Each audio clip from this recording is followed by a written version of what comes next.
Tolosan jaio zen Jonan Fernandez eta bertan herri batasunako zinegotzia izan zen. Fernandezek elkarrizketa, akordio eta elkarkidetzaren alde lan asko egin du.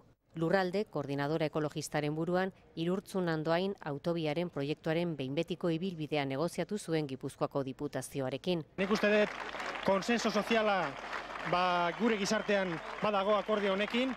Lan hori, elkarri gizarte mugimendu bakezalearen oinarria izan zen.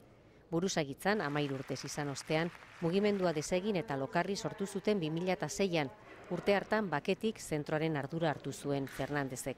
Txema Urkijo, abokatua eta bakearen aldeko koordinakundearen sortzaileetako bada. Giza eskubideen arloko zuzendaria izan zen 4 urtez Ibarretxeren gobernuan.